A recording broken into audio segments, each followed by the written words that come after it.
Hello friends, welcome back to the channel. मैं सिद्धू कोसोनी आपका इस इंटरेस्टिंग वीडियो में स्वागत करता हूं। आज का वीडियो बहुत ही ज्यादा इंटरेस्टिंग होने वाला है और काफी बड़ा होने वाला है, क्योंकि मैं इसमें स्टेप बाय स्टेप बहुत ही डिटेल्ड वे में आपको गाइड करने वाला हूं कि आप एक फार्मा मार्केटिंग कंपनी कैसे शुरू कर सकते हैं, कौन कौन से उसमें स्टेप्स लगते हैं, क्या क्या चीजें आपको करनी चाहिए बेसिकली। ठीक है, क्योंकि बहुत सारे लोगों के मन में बहुत सारा कंफ्यूजन रहता है। हालांकि इसके बारे में मैंने बहुत सारा वीडियो बनाया है, बट यहाँ पे मैं सारे स्टेप को काउंट करूंगा। मैंने मतलब स्टार्टिंग प्लानिंग से लेके मैन्युफैक्चरिंग, मार्केटिंग, सब कुछ इस वीडियो के अंदर होने वाला है। मतलब ये वीडियो बड़ा होने वाला है। अगर आप फार्मा मार्केटिंग कंपनी ओपन करने के लिए सीरियस हैं तो इस वीडियो को पूरा देखिएगा। इस वीडियो को देखने के बाद आपके सारे डाउट क्लियर हो जाएंगे, कैसे कंपनी ओपन की जाती है, कैसे प्लानिंग की जाती है, सब कुछ। ठीक है, चलो बिना देरी किए हुए मतलब वीडियो को स्टार्ट करते हैं। कंपनी तो आप ही स्टार्ट करेंगे, वीडियो मैं स्टार्ट करता हूं।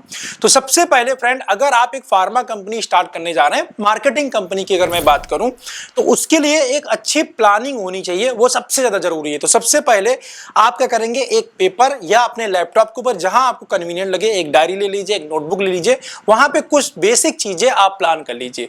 तो प्लानिंग में सबसे पहले कि आप जो कंपनी ओपन करने जा रहे हैं, तो उस कंडीशन के अंदर आप कंपनी का नाम क्या रखना चाहेंगे। ठीक है, किस नाम से आप कंपनी ओपन करना चाहेंगे। तो सबसे पहले नाम को फाइंड आउट कर लीजिए। नाम फाइंड आउट करने के लिए सबसे अच्छा तरीका है नेमलिक्स। मैं यहाँ पे लिंक भी दे दूंगा, नेमलिक्स पे जाइए। आप जो भी नाम रखना चाहते हैं, मतलब कैटेगरी अपना उसके अंदर इंटर करिए, थोड़ा सा ब्रीफ डिस्क्रिप्शन है उसके अंदर ऐड करिए। आपको 2-3 क्लिक के बाद आपको बहुत सारे नेम का आइडिया मिल जाएगा। लेकिन यहाँ पे नेमलिक्स पे जो आपको नेम मिल रहे होंगे, ऐसा कोई जरूरी नहीं है कि वो नाम गूगल के अंदर सर्च करने पे अवेलेबल ही हो, बट नेमलिक्स क्या कर देगा, आपको काफी हद तक बहुत सारे इनोवेटिव आइडिया दे देगा। तो जो भी आइडिया वहां पे नेमलिक्स आपको दे रहा है, उन आइडिया को लेके उसमें कुछ अपना ऐड कर लीजिए, कुछ इधर उधर से और सोच लीजिए। ओवरऑल कहने का मतलब क्यूरेट कर लीजिए। ठीक है, हम लोग क्या है, क्यूरेटर हैं बेसिकली। 2-4-5 आइडिया इधर उधर से लिया और अपना भी मिलाया और एक नया प्रोडक्ट बना दिया। यही हम लोग इंडिया के अंदर बेसिकली करते हैं, राइट। तो आपको क्या करना है, एक नाम क्यूरेट कर लेना है। अब जो नाम आपने क्यूरेट किया है, जो नाम आपने प्लान किया है कंपनी का, उसको गूगल पे जाके चेक कर लीजिए कि भाई उस नाम से कोई और कंपनी ऑलरेडी एग्जिस्ट तो नहीं कर रही है, फर्स्ट। सेकंड, उसको सोशल मीडिया पे जाके चेक कर लीजिए, जैसे यूट्यूब हो गया, इंस्टाग्राम हो गया, उस नाम से कोई पेज वगैरह तो नहीं रन कर रहा है। थर्ड, उस नाम से डोमेन अवेलेबल है कि नहीं।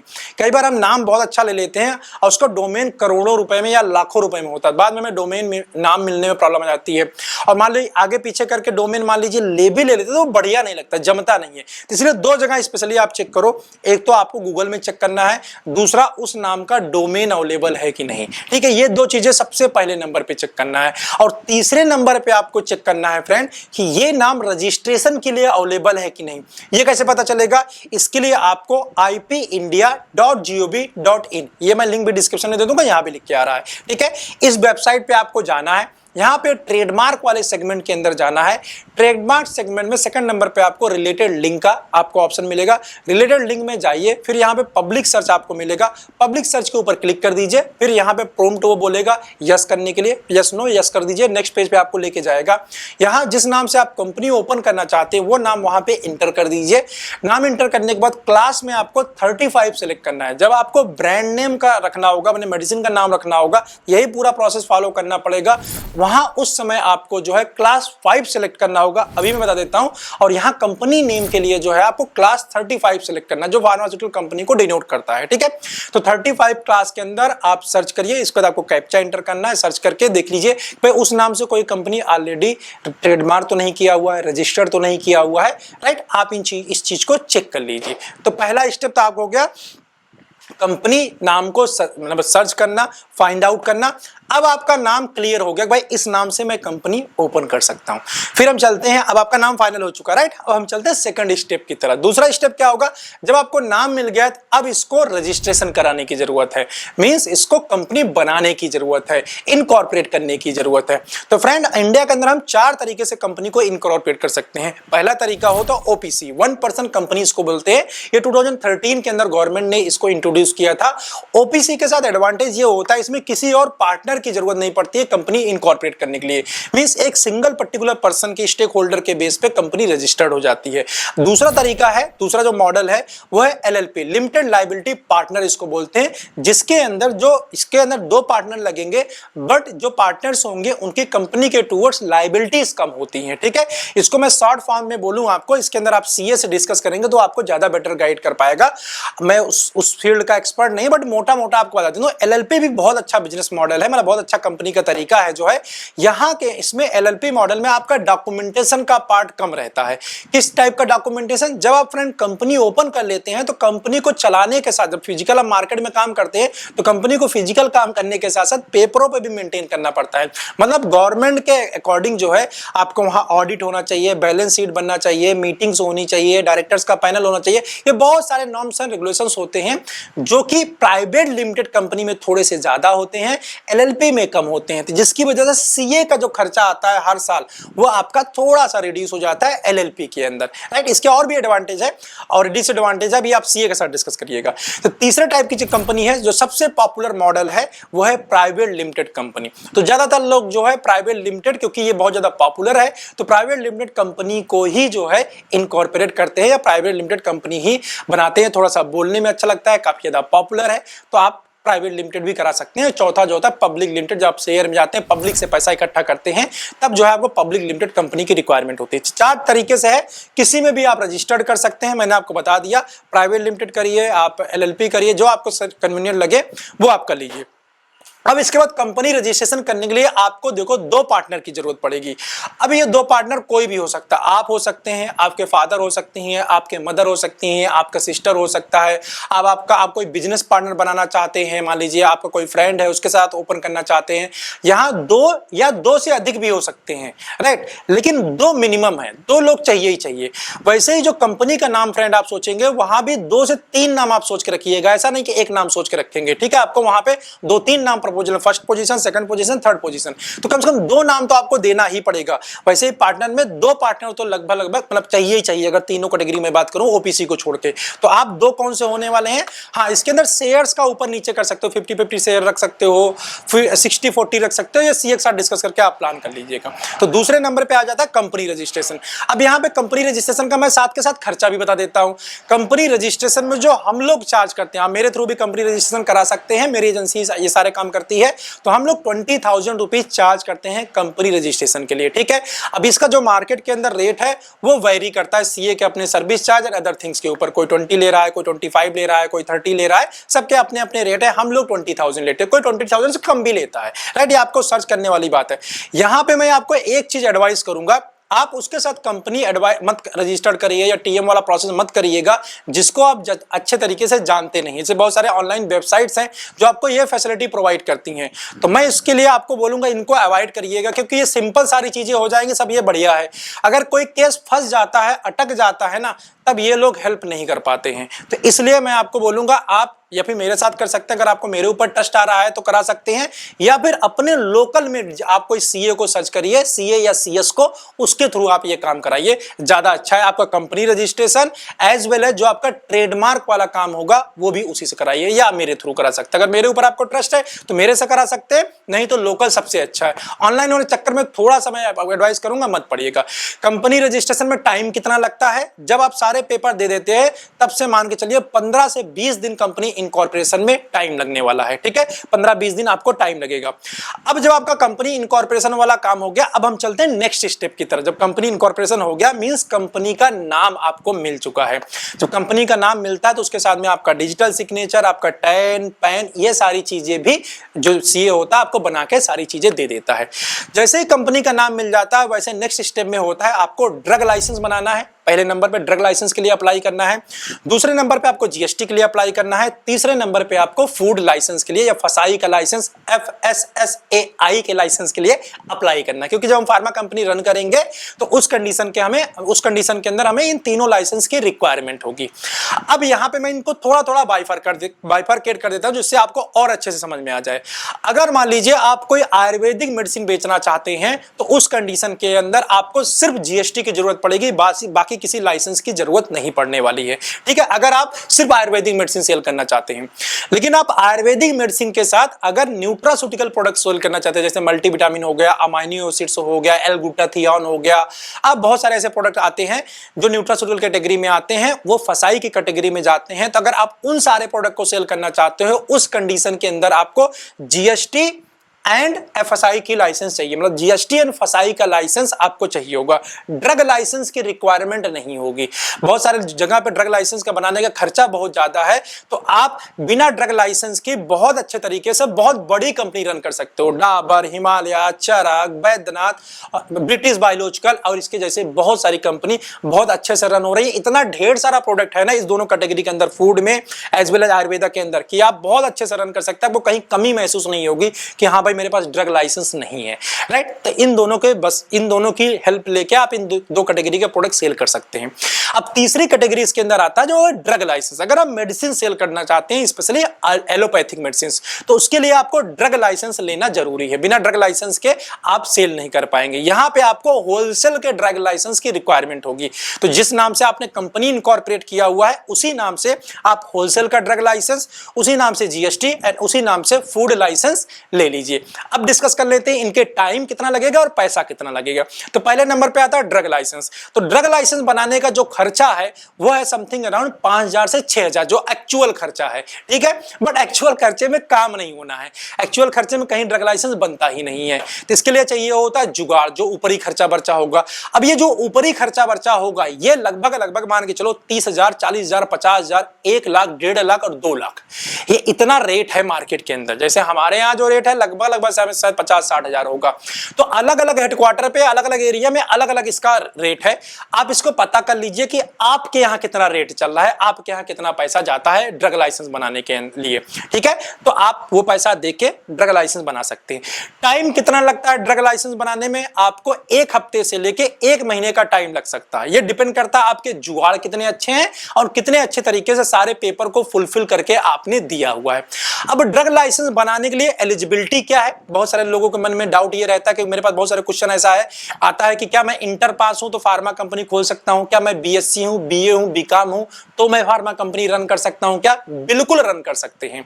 ठीक है, कोई भी बिजनेस करने के लिए कभी भी कोई खास डिग्री की रिक्वायरमेंट नहीं होती, बस दिमाग, आपके एक्सपीरियंस, आपके नॉलेज की जरूरत होती है। तो ऐसे ही फार्मा बिजनेस के अंदर है, आपको होलसेल का ड्रग लाइसेंस लेने के लिए ऐसा कोई जरूरी नहीं है कि बी फार्मा हो, डी फार्मा हो, पीएचडी हो, एम फार्म है, इन सब चीज रिक्वायरमेंट नहीं आता। इन सारी चीजों की रिक्वायरमेंट जब आप मेडिकल स्टोर का लाइसेंस लेते हैं उस समय पड़ती है। होलसेल के ड्रग लाइसेंस में इन सब चीजों की जरूरत नहीं पड़ती है। कुछ स्टेट ऐसे हैं जहां पे इन ड्रग लाइसेंस की, मतलब इस फार्मासिस्ट की रिक्वायरमेंट आती है, वो मैं बता देता हूं। सारी स्टेट के अंदर नहीं है, कुछ जैसे यूपी के अंदर है। तो यूपी में क्या है कि आपको 1 साल के लिए ड्रग लाइसेंस की जरूरत, फार्मासिस्ट की जरूरत पड़ती है ड्रग लाइसेंस लेने के लिए। तो अगर आप बीए, बीएससी, बीकॉम किए हुए हैं तो आप किसी भी फार्मासिस्ट को अपने पास रख लीजिए 1 साल के लिए, उसका लाइसेंस ले लीजिए, उसके लाइसेंस पे आप ड्रग लाइसेंस बना सकते हैं। और अगर आपको कोई एक्सपीरियंस नहीं है, मतलब आपने एक्सपीरियंस शो नहीं किया, क्योंकि यहाँ पे जब आप होलसेल का ड्रग लाइसेंस लेने जाते हैं तो यहाँ पे गवर्नमेंट आपसे आपका एक्सपीरियंस मांगती है, भाई आपको इस काम को करने का कोई एक्सपीरियंस है या नहीं। तो आपको इस कंडीशन के अंदर किसी भी होलसेलर के यहाँ से आप 2 से 3 साल का लाइसेंस या मिनिमम 1 साल का लाइसेंस आप बनवा सकते हैं या उनसे नॉलेज ले सकते हैं। जुगाड़ से ये काम फिलहाल हो जाता है, तो आप इसको जुगाड़ से अपना काम कर सकते हैं। ठीक है, और उसके साथ में अगर आपके पास एक्सपीरियंस नहीं, अगर इंटर पास है तो 3 साल का एक्सपीरियंस सर्टिफिकेट लगेगा। और अगर आप ग्रेजुएट है, बीएससी, बीए, बीकॉम है या बी फार्मा है या डी फार्मा है, उस केस के अंदर आपको 1 साल का एक्सपीरियंस सर्टिफिकेट लगने वाला है। और इंटर पास अगर हमें दिन फार्मा कंपनी खोलना चाहते हैं तो 3 साल का एक्सपीरियंस सर्टिफिकेट लगेगा। और अगर नॉन फार्मा बैकग्राउंड से हैं तो आपको फार्मासिस्ट का 1 साल का आपको फार्मासिस्ट भी चलेगा, अगर यूपी के अंदर है या इंडिया के कुछ स्टेट के अंदर जहां जहां ऐसा रूल लागू है वहां ऐसा होगा। ठीक है, तो मैंने आपको टाइम कितना लगेगा और कितना पैसा लगेगा वो भी बता दिया। और ये पूरा प्रोसेस जो है ऑनलाइन है, तो पहले आपको ऑनलाइन फिलअप करना पड़ता है। ऑनलाइन फिलअप कहां से करेंगे, इसका लिंक मैं यहाँ पे आपको डिस्क्रिप्शन में दे दूंगा, जहां से आप इसको ऑनलाइन अप्लाई कर सकते हैं ड्रग लाइसेंस के लिए। बट सबसे अच्छा तरीका है कि आप जिसके किसी थ्रू कोई मीडिएटर मिल जाए आपको, जो होलसेल मार्केट के अंदर इजिली आपको मिल जाएगा, जो होलसेल मार्केट के प्रेसिडेंट वगैरह होते हैं उनसे आप कनेक्ट करेंगे तो आसानी से बन जाएगा। लेकिन अगर आपका ऐसा कोई जुगाड़ नहीं है, जहां आपकी जान पहचान नहीं है कि भाई कोई नहीं है अपना, तो कैसे बनाएंगे उसका भी मैं आपको तरीका बता देता हूं। आप जाइए सीधे डीआई ऑफिस के अंदर और क्लर्क से मिलिए और उससे बताइए कि आप एक कंपनी खोल रहे हैं और उसके लिए आपको होलसेल का ड्रग लाइसेंस की रिक्वायरमेंट है। देन वो जो क्लर्क होगा आपको सारे डॉक्यूमेंट्स बता देगा, कौन कौन से डॉक्यूमेंट्स आप कलेक्ट करके लेके आइए। हालांकि मैं यहाँ पे लिस्ट लगा दे रहा हूं, ठीक है, जो लिस्ट लगाया है यहां भी आप नोट कर सकते हैं। और आपको क्लर्क भी सारे डॉक्यूमेंट्स दे देगा। वो जितने भी डॉक्यूमेंट्स आपसे मांग रहा है उसके अंदर जो है आप 2 से 3 दिन के अंदर वो सारे डॉक्यूमेंट्स कंप्लीट कर सकते हैं। मैं डॉक्यूमेंट्स नहीं बताने जाऊंगा, उसको एलैबोरेट करूंगा तो ये बहुत बड़ा हो जाएगा। आपको गूगल पे आसानी से मिल जाएगा और क्लर्क भी दे देगा। या कोई क्वेश्चन आपको कोई डाउट होता था आप इस वीडियो में कमेंट करके मुझसे पूछ सकते हैं या मेरे साथ पर्सनल कंसल्टेशन बुक करके बात कर सकते हैं। पर्सनल कंसल्टेशन 1-to-1 बुक करने के लिए ये मेरी वेबसाइट है, वेबसाइट को विजिट करिए, अपने टाइम अकॉर्डिंग सिलेक्ट करिए, बुक करके बात कर लीजिए, ठीक है।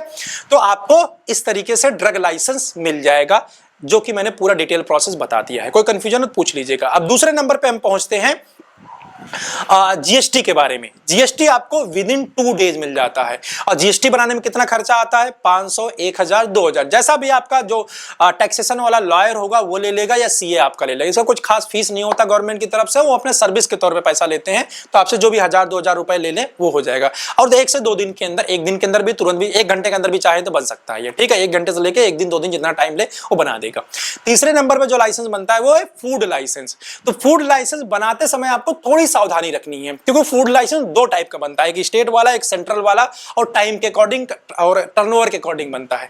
तो आपको स्टेट वाला 10 लाख से कम वाला फूड लाइसेंस बनाना है, जो आपके लिए हेल्पफुल होगा। जब आप बड़े स्तर पे चले जाएंगे तब ये सेंट्रल और 10 लाख से ऊपर बजट वाला बनाइएगा। शुरू में क्योंकि कुछ ही प्रोडक्ट आप फूड में लॉन्च करेंगे, तो इसलिए आप जल्दी से 10 लाख जब होगा तब देखा जाएगा, शुरू में तो कम ही ट्रांजेक्शन होगा, इसलिए 10 लाख से कम वाला बनाइएगा। जब आप स्टेट एंड 10 लाख से कम वाला बनाएंगे तो उस केस के अंदर जो फूड लाइसेंस का फी है वो मात्र 100 रुपए है। 100 रुपए पर ईयर है, 100 रुपीज पर ईयर है। तो 5 ईयर का अगर आप बनाते हैं तो आपको मात्र 500 रुपए उसका खर्चा आएगा बनाने का। और जो बनाने वाला है, जो सीए होगा या जिसके थ्रू आप लॉयर वगैरह जो टैक्सेशन वाले होते हैं वो लोग बनाते हैं, उसके थ्रू बनवाएंगे तो आपसे 1500 रुपए और ज्यादा ले लेगा, राइट। और ये चीज आप खुद से भी चाहो तो ऑनलाइन जाके एफएसआई की वेबसाइट पे जाके खुद से भी चाहो तो बना सकते हो। बहुत आसान होता है इसको बनाना, राइट। खुद से बना लो, सारे स्टेप भरते चले जाओ और उसके बाद में एक फॉर्म निकलता है, उसको साइन करके फिर अपलोड करना हो तो अपलोड करो, फिर फाइनल फॉर्म निकलता है, इसको जाके फूड इंस्पेक्टर के ऑफिस में जमा कर दो। अब ये फूड इंस्पेक्टर का ऑफिस कहां मिलेगा, ये भी एक चक्कर बन सकता है। या डीआई ऑफिस आपको मिलेगा कहां, आपने देखा नहीं है, तो उसको कैसे फाइंड आउट करेंगे? 2 तरीका है फ्रेंड। एक तो किसी से पूछ लीजिए, मेडिकल स्टोर वाले से, होलसेल वाले का, सब लोगों ने लाइसेंस बनाया, सबको पता है। दूसरा तरीका, गूगल कर लीजिए कि आपके सिटी के अंदर जो डीआई इंस्पेक्टर का ऑफिस है वो कहां है और फूड इंस्पेक्टर का ऑफिस कहां है।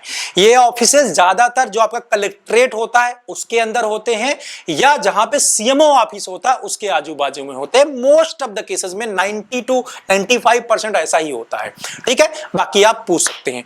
तो भाई आपका, मैंने ये सारे स्टेप ले रखे, बहुत सारे स्टेप मैंने लिखे हुए हैं पूरा डिटेल में, तो मैं 1 बाय कोई चीज मिस ना होने पाए। तो ये आपका लाइसेंसिंग वाला काम हो गया।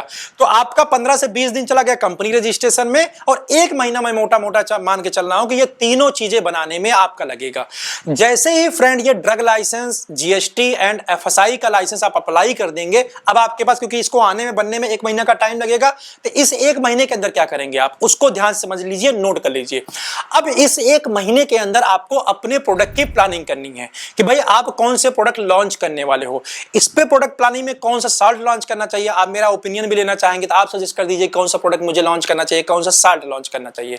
तो कोई भी प्रोडक्ट या साल्ट लॉन्च करने से पहले स्पेशलिटी आता है कि आप कौन सी स्पेशलिटी में काम करना चाहते हो। सभी स्पेशलिटी में इक्वल स्पेस है, चाहे न्यूरो लीजिए, कार्डियक लीजिए, आर्थो लीजिए, यूरो लीजिए, नेफ्रो लीजिए, गायनी लीजिए, पीडिया लीजिए, इंडो लीजिए, डायबिटो लीजिए, सब में बराबर स्कोप है, ठीक है। और जो जीपी डिवीजन है, आप किसी भी स्पेशलिटी का प्रोडक्ट लॉन्च करोगे, जीपी हर सभी प्रोडक्ट से लिख सकते हैं, तो जीपी डिवीजन बोलने की आवश्यकता नहीं है।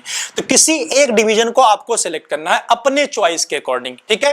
आपको अपने चॉइस, मैं अपना कोई चॉइस नहीं बताऊंगा, मैं अपना चॉइस पर्सनल बताऊं। मुझे अगर कंपनी लॉन्च करना है तो मैं कहां पे लॉन्च करूंगा।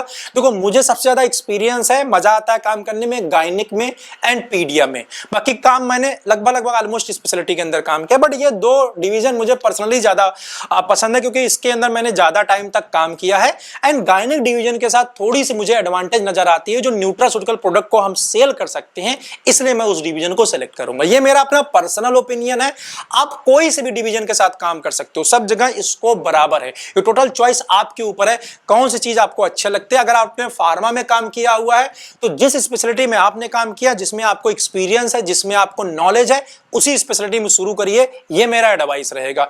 ये मत सोचिए कि यार मैंने यहां पे काम किया, ये स्पेशलिटी बहुत टफ है, जीपी वाला शुरू कर लेते हैं, ये दूसरा पीडिया वाला शुरू कर लेते हैं, वहां पे बहुत आसान होता है। नहीं, ऐसा बिल्कुल मत करिएगा।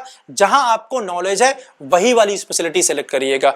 मैं ऐसा क्यों बोल रहा हूं? मैं ऐसा इसलिए बोल रहा हूं कि वहां की चीजें आपको पता होती हैं, राइट? तो काम करना आसान हो जाता है।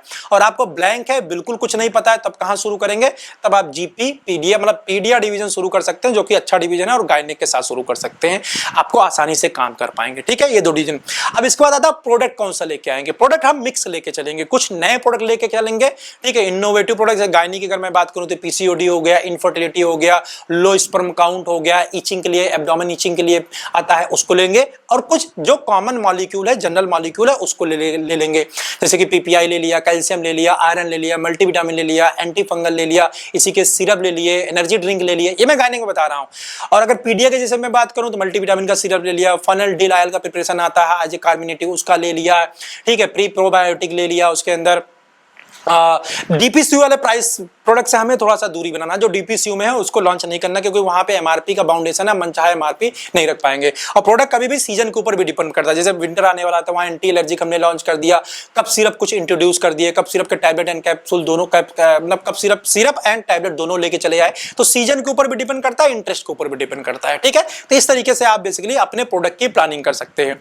जब आपने प्रोडक्ट प्लान कर लिया 5, 7, 10 कि भाई ये प्रोडक्ट मुझे लॉन्च करना है, अब इस प्रोडक्ट की आपको मार्केट रिसर्च करने की जरूरत है। तो जाइए, जो टॉप कंपनीज के ब्रांड्स हैं, 4-5 ब्रांड, हर एक जो भी साल्ट आपने 5 साल्ट अगर प्लान किए हैं या 8 साल्ट प्लान किए हैं, तो 8 साल्ट में कम से कम नहीं 2-2, 3-3 कंपटीटर जो बढ़िया अच्छी कंपनी के ब्रांड है, उनको खरीद के लेके आइए और उनको ध्यान से देखिए, उनकी लेबलिंग कैसे है, टैबलेट तोड़ दीजिए, देखिए हार्डनेस कैसे है, पैकिंग कैसे है, उसका बॉक्स का डिजाइन कैसे है, क्या उसके अंदर प्लस पॉइंट है, क्या उसके अंदर निगेटिव पॉइंट है, आप अपने ब्रांड को कैसे बनाना चाहते हैं, ये सारी चीजें ऑब्जर्व करिए और इसको एक एक्सेल सीट के ऊपर मेंटेन करिए। उस एक्सेल सीट का फॉर्मेट मैं यहां पे अटैच कर दे रहा हूं और उसका डॉक लिंक जो है मैं आपको डिस्क्रिप्शन में दे दूंगा, वहां से जाकर उसको आप डाउनलोड भी कर सकते हैं, राइट? उस डॉक फाइल का, एक्सेल फाइल का, जिससे आपको ये डेटा मेंटेन करना आसान होगा। इस एक्सेल सीट के अंदर क्या होगा? ब्रांड नेम होगा, अपनी जो साल्ट आपने प्लान किया है उसका जो है आप ब्रांड नेम रखेंगे। और ब्रांड नेम कैसे रखेंगे? आईपी इंडिया पे जाके ताकि ट्रेडमार्क में कोई प्रॉब्लम ना हो, राइट? तो क्लास 5 में इसको, जैसे मैंने पूरा प्रोसीजर पहले बताया था, क्लास 5 में जाके इसको आपको करना होगा। तो ब्रांड नेम वहां पे रख लेंगे, उसका एग्जैक्ट कंपोजिशन लिख देंगे, उसका एमआरपी प्लान कर लेंगे। एमआरपी कितना रखेंगे? जो टॉप ब्रांड है उससे 1-2 रुपए कम, इतना एमआरपी सबसे अच्छा तरीका होता है। जो टॉप ब्रांड आप देख लीजिए, बड़ी बड़ी कंपनी, जो अच्छे कंपनी के ब्रांड है, उससे 1-2 रुपए कम रखिए, सही रहता है। उसके इक्वल भी रख सकते हैं। अब ये एमआरपी हम बिल्कुल इक्वल रखें, कम रखें, ये कैसे डिसाइड होता है? ये डिसाइड होता है कि आप प्रिस्क्रिप्शन जनरेट करवाना चाहते हैं कि जुगाड़ से काम करना चाहते हैं। आप टोटल प्रिस्क्रिप्शन के ऊपर काम करना चाहते हैं, मेहनत से आपके जुगाड़ बहुत ज्यादा नहीं है, तो लो एमआरपी मतलब एवरेज एमआरपी आपको हेल्प करेगा। बट जुगाड़ भी लगाना है, ठीक है, इन्वेस्टमेंट एक्टिविटीज भी पूरी फोकस हमारी उसी के ऊपर है, तो हायर एमआरपी आपको हेल्प करेगी, क्योंकि तभी आप इन्वेस्टमेंट एक्टिविटीज कर पाएंगे। अदरवाइज प्रॉफिट ही नहीं आएगा तो एक्टिविटीज कहां कर पाएंगे, राइट? तो इसी हिसाब से एमआरपी आप समझ लीजिए, आपकी जिस तरफ से मतलब मार्केटिंग का प्लान हो उसके हिसाब से आप एमआरपी डिसाइड कर लीजिए। एंड जो स्टैंडर्ड तरीका है वो मैंने बताया कि जो टॉप ब्रांड है उससे 1-2 रुपए कम रख लीजिए। उसके बाद आप प्रोडक्ट का ब्रांड नेम डिसाइड कर लेंगे, फिर प्रोडक्ट का कलर, ऑर्डर, टेस्ट, 10x10 का टैबलेट पैकिंग रहेगा, 10x20 का रहेगा, बॉक्स के अंदर कितना रहेगा, बॉक्स का डिजाइन कैसे रहेगा, उसके ऊपर इम्बोज रहेगा नहीं रहेगा। इम्बोज का मतलब होता है कि जब हम हाथ से टच करते हैं बॉक्स तो उसमें फील आता है कि हाँ भाई ये उभरा उभरा जो दिखता है ना, उसको बोलते हैं इम्बोज। तो उस टाइप का रहेगा कि नहीं रहेगा, ये चीजें उभरा वाला जो होता है ज्यादा अच्छा होता है, इम्बोज कराएंगे ज्यादा अच्छा रहेगा। कार्टन का साइज कितना रखेंगे? बॉक्स का जो कार्टन होता है मेडिसिन के बॉक्स और टैबलेट का 300 जीएसएम, 300 जीएसएम या अबव, उससे नीचे का कार्टन साइज नहीं रखेंगे। ठीक है, ये सारी चीजें आप जो है बना लेंगे, एक एक्सेल शीट पे मेंटेन कर लेंगे। इसके बाद जब फ्रेंड आपने ये सारी चीजें बना लिया, ठीक है, आपने ब्रांड नेम सिलेक्शन कर लिया, आपने ब्रांड की प्रॉपर्टी, पैकेजिंग वगैरह डिसाइड कर लिया, अब आप जाएंगे, भाई आपको पक्का पता हो गया यार मुझे ये वाला ब्रांड बनाना है, ऐसे ऐसे कलर रहेगा, ये नाम रहेगा, ये कंपोजिशन रहेगा, ये एमआरपी रहेगा, मैं क्लियर हो गया हूं, मुझे क्या चाहिए मैंने एक्सेल पे लिख के बना दिया, मुझे यही चाहिए, मेरा ब्रांड ऐसा होगा। अब इस एक्सेल सीट को आपको लेके जाना है मैन्युफैक्चरर के पास में। अब आपको मैन्युफैक्चरर सर्च करना है। अब मैन्युफैक्चरर सर्च करना है तो भाई मैन्युफैक्चरर, अच्छे मैन्युफैक्चरर कैसे सर्च करेंगे? आप सोचोगे सर मुझे कुछ नाम सजेस्ट कर दो, बिल्कुल मैं आपको सजेस्ट करूंगा जो मेरे नॉलेज में है। मैं जो आपको सजेस्ट कर रहा हूं ये कोई जरूरी नहीं है कि बहुत अच्छे हों, ये WHO अप्रूव्ड प्लांट है और ये जो मैन्युफैक्चरर की लिस्ट मैं आपको डिस्क्रिप्शन में मैं दूंगा और या फिर मैं यहाँ साइड में भी लगा दूंगा, आप देख लीजिए, ठीक है। तो इन मैन्युफैक्चरर का आपको मतलब इनसे हमने काम किया हो, जो मेरे क्लाइंट है उन्होंने काम किया हुआ है, तो मैं इनकी क्वालिटी को जानता हूं, मैं इनसे सेटिस्फाइड हूं। इसका यह मतलब नहीं है कि आप इन्हीं के साथ सिर्फ काम करो, आप मैन्युफैक्चरर सर्च भी कर सकते हो। कैसे सर्च करेंगे? दो तरीका है। एक तो मार्केट में जो मेडिसिन आप देखिए किसी अच्छी कंपनी का बिक रहा तो उसके पीछे देख लीजिए कहां से मैन्युफैक्चर किया गया है, मिडिल क्लास कंपनी का जो सही लग रहा हो वहां से देख सकते हैं। दूसरा तरीका है गूगल कर लीजिए, गूगल्स करेंगे तो वहां बहुत सारे मैन्युफैक्चरर होंगे, उनसे आप रेट मंगा लीजिए, उनसे आप सैंपल मंगा लीजिए और एक प्रोडक्ट के ऊपर 3 से 4 मैन्युफैक्चरर से बातचीत कर लीजिए। अपना नंबर इंडिया मार्ट में मत दीजिएगा वरना आपको फोन कर करके पागल कर देंगे, ठीक है। इंडिया मार्ट पे भी अगर कोई कंपनी आपको दिखती है तो उस कंपनी का वहां से नाम कॉपी करिए, फिर गूगल में ले आके उसको सर्च पे डाल दीजिए तो उस कंपनी का पूरा प्रोफाइल आ जाएगा। इंडिया मार्ट में अपना नंबर मत डालिएगा सर्च के चक्कर में, नहीं तो आपको फोन करके वो परेशान कर देंगे। अपना नंबर नहीं शेयर करना है, उनका नंबर लेके उनको फोन कर देना है, ठीक है। तो इस तरीके से आप कंपनी को सर्च कर लेंगे, पहला स्टेप। दूसरा स्टेप कंपनी में क्या करना है, अब इसको फिजिकल विजिट करना है। जब आपको कंपनी मिल गई भाई इस इन कंपनी के साथ हम काम करेंगे, तो ऐसे 5, 10, 15 कंपनियों की लिस्ट बना लीजिए। 1 महीने इसके ऊपर काम करिए, 15 दिन इसके ऊपर एग्रेसिवली काम करिए, उनसे लिस्ट मंगाइए, उनके अप्रूवल मंगाइए, WHO सर्टिफिकेशन जो भी मांगे सब दे देगा कंपनी। इसके बाद आप डिसाइड करिए कि यार ये 15 कंपनी है जिसके साथ मुझे काम करना है और इसी में से मुझे 5 फाइनल करना है। इस 15 कंपनी को फिजिकली विजिट करने जाइए, उनका मैन्युफैक्चरिंग जो उन्होंने किया हुआ है, कौन सी कंपनी के लिए मैन्युफैक्चर करते हैं, उन्होंने कैसा प्रोडक्ट बनाया, इन सभी चीजों को फिजिकली जो है एग्जामिनेशन करिए, ठीक है। सारा एग्जामिनेशन करके क्वालिटी को इंश्योर करिए कि क्वालिटी प्रोडक्ट आपको मिले। अब आप लोगों में से बहुत सारे लोगों को क्वेश्चन ये होता है कि हम क्वालिटी को कैसे मेजर करेंगे, क्वालिटी कैसे जानेंगे कि क्वालिटी कंपनी कैसे देती है, राइट। क्वालिटी को हम पहचानेंगे जैसे सही दे रहे हैं कि नहीं दे रही है। देखो इसका मेजरमेंट करने का पहला तरीका है कि जो कंपनी जहां से आप बना रहे हैं वो कम से कम नहीं तो WHO अप्रूव होना चाहिए। WHO अप्रूव होने का मतलब हो गया कि वो इंटरनेशनल लेवल की कैपेबिलिटी रखती है मेडिसिन सप्लाई करने का, तो वहां से अच्छा मेडिसिन मिलेगा। दूसरा, मेडिसिन बढ़िया से काम करे इसके लिए उसका परसेंटेज ऑफ प्योरिटी का हाई होना जरूरी है। जैसे 24 कैरेट वाला गोल्ड बहुत अच्छा होता है, ऐसे ही मेडिसिन के जो रॉ मटेरियल्स होते हैं, जैसे पैरासीटामोल बना रहे हो तो पैरासीटामोल की जो प्योरिटी होनी चाहिए वो 98, 99%। गवर्नमेंट की तरफ से जो छूट है वो समथिंग अराउंड 92 से लेकर 100% तक का छूट है। तो आप हायर परसेंटेज ऑफ प्योरिटी का रॉ मटेरियल अगर यूज करवाएंगे तो उस कंडीशन के अंदर आपको अच्छा रिजल्ट, अच्छा पोटेंसी मिलेगा, ठीक है। 95 वाला भी आता है, 96 वाला, जिसको आप डिफरेंट ग्रेड के रॉ मटेरियल बोल सकते हो, तो उसको हम परसेंटेज में डिफाइन करते हैं। तो भाई जितना हायर ग्रेड का आपको परसेंट प्योरिटी रहेगा उतना अच्छा आपका जो मटेरियल है वो वर्क करता है। चांसेस जरूरी नहीं है क्योंकि बनाने का जो प्रोसेस होता है उसके ऊपर भी डिपेंड करता है, और ये बनाने का जो प्रोसेस होता है वो कंपनी के साथ में आता है। कितनी अच्छी कंपनी के साथ आप बनवा रहे हैं, उसके जो प्रोसेस है कितना ज्यादा स्टैंडर्डाइज है।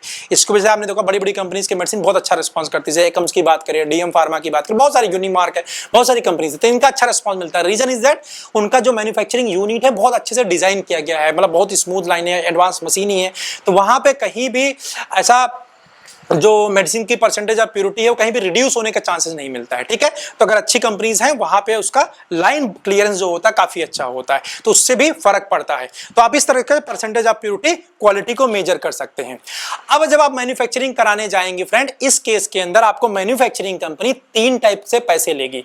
पहला तो जो आप प्राइस सेट करेंगे, प्राइस का निगोशिएट किया जा सकता है, बिल्कुल आपको निगोशिएशन करना है। हर कंपनी प्राइस में निगोशिएशन करती है। प्राइस आप जब रेट, क्वालिटी वगैरह सब कुछ फिक्स कर लीजिए, तब प्राइस पे निगोशिएट कर लीजिए। प्राइस निगोशिएट करेगी बिना क्वालिटी को अफेक्ट करे हुए। पहला तो जो प्राइस फिक्स हो गया वो पैसा आपसे लेगी। इसके अलावा आपको कौन 2 पैसे और लेगी। One is the cylinder charge लेगी जो कि 1500-2000 रुपए के आसपास होता है। सिलेंडर चार्ज होता है जो आपके स्ट्रिप के ऊपर प्रिंटिंग होती है, ठीक है। अगर सिंगल कलर की प्रिंटिंग हुई है स्ट्रिप के ऊपर तो उसको सिंगल सिलेंडर चार्ज, और डबल कलर अगर यूज हुआ हो तो डबल सिलेंडर चार्ज आपको देना पड़ेगा। दूसरा पैसा ये हो गया।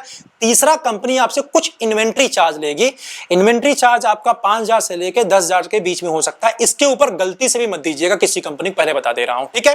ये अगर इससे ज्यादा ले रही है तो कंपनी फिर गड़बड़ कर रही है, वो इससे ज्यादा नहीं लेना है। अब यहाँ पे मिनिमम बैच के साथ आपको स्टार्ट करना है। जब आप कंपनी स्टार्ट करने जा रहे हैं तो कोशिश ये करिए कि 500 बॉक्स से ज्यादा, 500 बॉक्सेस से ज्यादा या 50,000 टैबलेट से ज्यादा कोई भी अपना प्रोडक्ट मैन्युफैक्चर मत करिए। क्योंकि बहुत सारे लोगों को मैंने देखा, जैसे उनका दिमाग में ऐसा रहता है कि हम एकम से बनाएंगे, तो एकम से क्या बोलता है, हम 2000 टैबलेट मतलब 2000 बॉक्सेस बनाएंगे, 3000 बॉक्सेस बनाएंगे। उसके चक्कर में क्या है कि हमारे पास लिक्विडेट करने की कैपेसिटी नहीं है। हम नया नया काम करने जा रहे हैं और हमने बहुत सारा बना लिया। अगर आपके बहुत अच्छे जुगाड़ हैं, रिलेशन है कि यार हम आएंगे लिक्विडेट कर ही देंगे, देन 1000 बॉक्सेस या 2000 बॉक्सेस बनाने में समझदारी है। बट अगर आपके 2-3 डॉक्टर ये आपके रिलेशन में है, तो मैं आपको बोलूंगा सिर्फ ऐसा एकम्स के नाम से या किसी बड़ी कंपनी के नाम से ऐसा जाके प्रोडक्ट मत बनाइए, क्योंकि अगर वो एक्सपायर होगा तो आपका लॉस होगा। आपको मिनिमम क्वांटिटी के साथ, जो मिनिमम क्वांटिटी 500 है, उसके साथ अपना शुरुआत करना चाहिए। ऐसा नहीं कि सिर्फ एकम्स ही एक ऐसी कंपनी है जो टॉप क्वालिटी का मेडिसिन बना के देती है। इंडिया के अंदर बहुत सारी अच्छी अच्छी कंपनीज हैं, टॉप लेवल की कंपनीज हैं जो आपको बेहतरीन से बेहतरीन या मैं बोलूंगा टॉप क्वालिटी के प्रोडक्ट बना के दे सकती हैं, ठीक है। आप मैंने लिस्ट भी मैंने आपको शेयर किया, और बहुत सारी कंपनीज हैं जिसके साथ आप जाके बातचीत करके चीजों को इंश्योर कर सकते हैं। तो मेरा एडवाइस यही रहेगा कि आप स्मॉल बैचेस के साथ जाइए ताकि आपको एक्सपायरी ब्रेकेज ना होने पाए, आप सारे मेडिसिन को लिक्विडेट कर सकें, ठीक है फ्रेंड। तो आपको इन्वेंट्री चार्ज वहां पे देना पड़ता है। तो इन्वेंट्री चार्ज क्या होता है, जो रॉ, जैसे आपने 500 बॉक्सेस बनाया तो कंपनी क्या करती है, जो आपके बॉक्सेस प्रिंट करती है वो 500 से ज्यादा कराती है, 700 1000 बॉक्सेस का रॉ मटेरियल परचेज करके लेके आती है। तो उस कंडीशन में 500 बॉक्स तो आपको दे देगी, लेकिन 500 बॉक्स का जो कार्टन है, जो गत्ता है, वो कंपनी के पास में पड़ा रहता है और उसी का पैसा आपसे लेती है, राइट। तो इसलिए, लेकिन इसको ज्यादा मत दीजिएगा कि आप बहुत ज्यादा 15,000 दे रहे हैं। कोशिश करिए 5 से 6,000 रुपए ही दीजिए, इससे ऊपर कोशिश करिए कि आपको ना देना पड़े, नहीं तो कंपनी बेवकूफ बनाती है। इसके अलावा कुछ कंपनी आपसे होशियारी के नाम पे क्या बोलेंगे कि ब्रांड रजिस्ट्रेशन चार्ज मुझे चाहिए, ब्रांड रजिस्ट्रेशन का 1000 दीजिए, 2000 इधर उधर के दीजिए। ये 3 पैसों के अलावा चौथा कोई पैसा नहीं लगता कंपनी में, ये ध्यान रखिएगा। जब आप कोई मेडिसिन सेल करने जा रहे हैं, उस कंडीशन के अंदर आप एक जेनरिक मेडिसिन सेल करने जा रहे हैं, ये अपने दिमाग में रखिएगा। आप क्या कर रहे हैं, जेनरिक मेडिसिन सेल कर रहे हैं, तो उसका कोई रजिस्ट्रेशन नहीं लगता है। ऑलरेडी कंपनी रजिस्ट्रेशन करा के रखती है, जब वो नई कंपनी खुलती है उनको अप्रूवल लेना पड़ता है जेनरिक मेडिसिन मैन्युफैक्चर करने के लिए। तो और कोई खर्चा नहीं लगता, ये अपने माइंड में आप अच्छे से रखिएगा, ठीक है। तो ये इससे ज्यादा कोई पैसा मत दीजिएगा। हाँ, कोई प्रोडक्ट आप डेवलप कराते हैं, जैसे कि आयुर्वेदा के अंदर, कोई न्यूट्रास्यूटिकल के अंदर कोई नया ही फॉर्मुलेशन आप डेवलप करवा रहे हैं, उस कंडीशन के अंदर आपका डेवलपमेंट चार्ज लगेगा, जो 50,000 हो सकता है, 25,000 हो सकता है, डेवलपमेंट एंड रजिस्ट्रेशन चार्ज। तो ऐसा कराने में फायदा होता है। तो वहां पे एडवांटेज क्या मिल जाता है, जो आपको फायदा मिलेगा मैं बता देता हूं। आपके नाम पे वो प्रोप्राइटरी मेडिसिन रजिस्टर्ड हो जाएगी और वहां पे आप प्रोप्राइटरी मेडिसिन लिख सकते हैं, राइट। ये आपको एडवांटेज वहां पे मिल जाता है और आपके नाम से, आप कंपनी के नाम से वो प्रोडक्ट दर्ज हो जाता है। बट एलोपैथ के अंदर ये सब लफड़े नहीं होते हैं। तो फिलहाल आपको ये सारी चीजें ध्यान रखना है। इसके बाद फ्रेंड मैं नेक्स्ट बात करूं तो अब आपका प्रोडक्ट मैन्युफैक्चरिंग होने के लिए चला गया, कितना टाइम मैन्युफैक्चर होके आने में लगेगा, 60 to 70 और 80 डेज। कुछ कंपनी ऐसी होंगी जो 60 डेज में आपको डिलीवर कर देंगे, कुछ 70 डेज में, कुछ 80 डेज में। तो कौन कंपनी कितने दिन में डिलीवर करेगी, ये जब आप ऑर्डर प्लेस करेंगे उसी टाइम पे अच्छे से पूछ लीजिएगा। और आपको ये ऑर्डर प्लेस करने के लिए मैंने बताया, कुछ कंपनी 50%, कुछ कंपनी 25% आपसे एडवांस अमाउंट लेती हैं। और जैसे ही एडवांस अमाउंट मिलता है तो आपके और जो आपका प्रोसेस होता है वो स्टार्ट कर देती हैं। जैसे ही एडवांस अमाउंट जाएगा 10 दिन के अंदर कंपनी आपको आर्टवर्क शेयर कर देती है। यहाँ पे एक चीज मैं मिस हो गया बताना, मैं आपको बता देता हूँ कि जो भी मेडिसिन आपको बना बनाया मिलता है तो सारा कुछ कंपनी करती है, उसकी डिजाइनिंग, पैकिंग, सब कुछ कंपनी आपको फिनिश्ड गुड्स देती है, आपको कुछ नहीं करना है। बहुत लोगों के मन में डाउट रहता है डिजाइनिंग वगैरह, हमें कुछ नहीं आपको करना है, बस आपको पैसा देना है और कंपनी आपको पूरा बना बनाया आपको मेडिसिन देगी, बस आपको लेके उसको बेचना है बस, ठीक है। तो आपको कुछ भी हेडेक नहीं करना है। हाँ, जो मेडिसिन का डिजाइन है, उसका आर्ट वर्क है, इसको आप फाइनल करेंगे, बना के वही लोग देंगे, आप खुद फाइनल करेंगे। या आपके मन में कोई, जैसे मैंने बोला था सर्वे कर लेना, उस समय आपको किसी कंपनी का डिजाइन बहुत अच्छा लग रहा है, आप सोच रहे हो यार मेरी कंपनी का जो ब्रांड रहेगा या पैरासीटामोल का जो बॉक्स रहने वाला है, साइक्लोफिनेक का जो बॉक्स रहने वाला है, मैं इस कंपनी की तरह रखूंगा या इस तरह का डिजाइन। तो आपको ये कम्युनिकेट करना पड़ेगा, इस तरह से कुछ डिजाइन करना। तो कंपनी का जो डिजाइनर होता है वो डिजाइन करके आपको दे देगा। अब आपको जो ये आर्ट वर्क आता है, इस आर्ट वर्क से ही आपका विजुअलेट बन जाता है जो मार्केटिंग के टाइम पे काम आता है। ठीक है, तो आपको इस आर्ट वर्क से आर्टिफिशियल बॉक्स हम लोग क्रिएट कर देते हैं। मतलब आपको विजुअलेट अगर बनाना है तो आप मेरी एजेंसी जो फार्मा डीजी है उनसे कांटेक्ट कर सकते हैं। मैं कांटेक्ट डिटेल यहाँ पे दे रहा हूँ शिवम का, आप इनको कांटेक्ट करिएगा फार्मा डीजी को। फार्मा डीजी आपके लिए एकदम बेहतरीन अच्छे क्वालिटी का विजुअलेट बना के दे देगी। चाहे आप प्रिंट निकाल के हार्ड कॉपी वाला विजुअलेट बनवा लीजिए या हम लोग ई डिटेलिंग भी बना के देते हैं। अगर आप हमसे विजुअलेट डिजाइन करवाते हैं तो उस केस के अंदर हम लोग ई डिटेलिंग फ्री में देते हैं, राइट। लेकिन अगर सिर्फ ई डिटेलिंग बनवाएंगे तो ई डिटेलिंग का चार्ज आता है, राइट। हाँ, तो हम चलते हैं टॉपिक पे। आर्ट वर्क आ जाएगा। आर्ट वर्क आने के 2 महीने बाद क्योंकि मेडिसिन आता है, राइट। तो जब आर्ट वर्क आपके पास आ गया तो आपने विजुअल डिजाइन करा लेंगे। इसके अलावा और बहुत सारी चीजों की आपको डिजाइन करने की जरूरत पड़ेगी। 1 बाय 1 बताता हूं नेक्स्ट पॉइंट में, क्योंकि नेक्स्ट पॉइंट है वो है आपका इन्वेंट्री एंड बिलिंग। अब आपको बिलिंग, जब आपके पास सामान आने वाला होगा तो आपको एक बिलिंग सॉफ्टवेयर की जरूरत पड़ेगी जिससे आप अपना इन्वेंट्री एंड बिलिंग को मैनेज करेंगे, जीएसटी वगैरह मैनेज करेंगे। तो इसके लिए बहुत सारे सॉफ्टवेयर मार्केट के अंदर अवेलेबल है।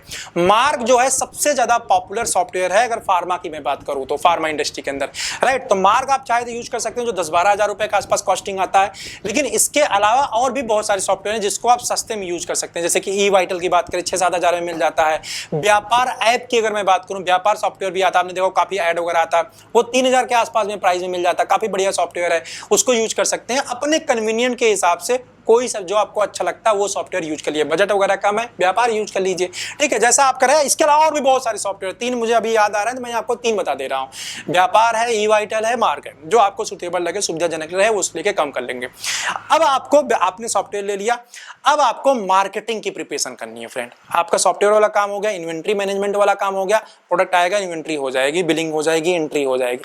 अब आपको मार्केटिंग की प्रिपरेशन करनी है। तो पहला पार्ट हो गया, पहला सेगमेंट टोटल मैं बोलूं तो ये मैन्युफैक्चरिंग का पार्ट है, प्रोडक्ट बनाने का, जो ये काफी हेडेक वाला काम है। इतना आसान नहीं होता मैन्युफैक्चरिंग कंपनी को फैसिलिटीज को विजिट करना, बार बार जाना, बातचीत करना, ये इतना आसान नहीं है। अगर आपको क्वालिटी प्रोडक्ट चाहिए तो आपको बार बार मतलब विजिट करने सिर्फ 1 ही 2 बार जाना पड़ेगा, लेकिन बहुत चीजों को बहुत केयरफुली देखना पड़ेगा।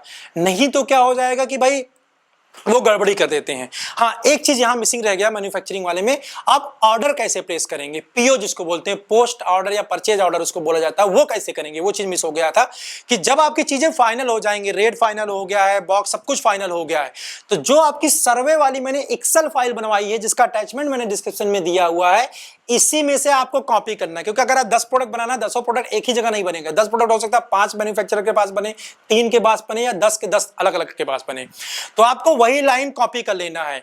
आपका product name, MRP, colour, order, test, manufacturer, rate, सब कुछ लिखा हुआ है एक्सेल के अंदर। इसी को कॉपी करके पेस्ट कर देना है और लिख देना है कि ये परचेज ऑर्डर है, काइंडली प्रोसेस दिस ऑर्डर। और जो आपने एडवांस पेमेंट किया है उसका रिसिप्ट इसके साथ लगा देना है कि I need this details manufacture according to this details as per the below description, right। ये बहुत इंपॉर्टेंट चीज है, इसको भूलिएगा मत, ठीक है। परचेज ऑर्डर प्लेस करने का मैं आपको तरीका बता रहा हूं, इसी प्रोसेस को आपको फॉलो करना है। नहीं मैन्युफैक्चरर अगर ओरली बोल देंगे तो वो गड़बड़ हो जाएगा। तो पूरी चीज डिटेल में जो आप चाहते हैं वो रिटन वे में कम्युनिकेशन करना है। मैक्सिमम कम्युनिकेशन आपको मेल के थ्रू करना है, ये याद रखना है, ठीक है। ये चीज मिस हो गया था। तो परचेज ऑर्डर मेल के थ्रू, ऐसे डिटेल में जो सर्वे वाली फाइल मैंने बनवाया था उसी फाइल के थ्रू देना है, ठीक है। अब हम चलते हैं मार्केटिंग की तरफ। तो भाई जब आपको फार्मा कंपनी रन करना है तो मार्केटिंग के लिए किन किन चीजों की जरूरत पड़ती है, जो आपको जरूरत पड़ेगी, बनाना पड़ेगा। मैं यहाँ पे डाल दे रहा हूँ, नोट कर लीजिए। पहले नंबर पे आपको विजुअलेट की जरूरत पड़ेगी, जिसके थ्रू जो है आप भाई डॉक्टर को बताएंगे। तो विजुअलेट आप हमारी कंपनी से बना सकते हैं। जितनी चीजें मैं बता रहा हूं सब हमारी जो एजेंसी है फार्मा डीजी, उससे सब कुछ ये सुविधाएं मैं आपको प्रोवाइड कर दूंगा। अपने लोकल में जो फार्मा काम करता है उसके साथ भी आप बना सकते हो, there is no issue at all. हम लोग करते हैं इसलिए मैं आपको बता दे रहा हूं, ठीक है। तो पहले नंबर पे विजुअलेट आपको चाहिए होगा। विजुअलेट में अगर आप ई डिटेलिंग करना चाहते हैं तो आपको टैब परचेज करना पड़ेगा, और हार्ड कॉपी करना चाहते हैं तो हार्ड कॉपी आप कर लीजिएगा, ठीक है। दूसरे नंबर पे आपको अपनी कंपनी का ब्रांडिंग वाला बैग बनाना पड़ेगा, बैग ले लीजिए। तीसरे नंबर पे जो ऑर्डर बुकिंग पैड होता है उसको बनाना पड़ेगा। चौथे नंबर पे आपको चाहिए होगा विजिटिंग कार्ड, एक सिंपल विजिटिंग कार्ड बना लीजिए बिना नाम वाला, क्योंकि नए जब एमआर ज्वाइन करेंगे पहले शुरुआत में दे दीजिए, वो काम शुरू कर देंगे, बाद में उनके नाम वाला का बना के 1 महीने बाद 15 दिन बाद देते रहिएगा। ज्वाइनिंग के टाइम पे ये सारी चीजें दे दीजिए। तो ये 4 चीजें आपको बनानी पड़ेंगी। अगर आई कार्ड वगैरह टाइप का दिखाने के लिए आप बनाना चाहते हैं तो वो भी बना लीजिए। तो ये 4 चीजें आपको प्रिंटिंग वाली जो चीजें जरूरत पड़ेगी ये बना लेंगे आप, ठीक है। ये बनाना जरूरी है। और इसके साथ लॉन्चिंग पे अगर आप कुछ गिफ्ट वगैरह देना चाहते हैं, कुछ एक्टिविटी प्लान करना चाहते हैं तो वो ले लेंगे।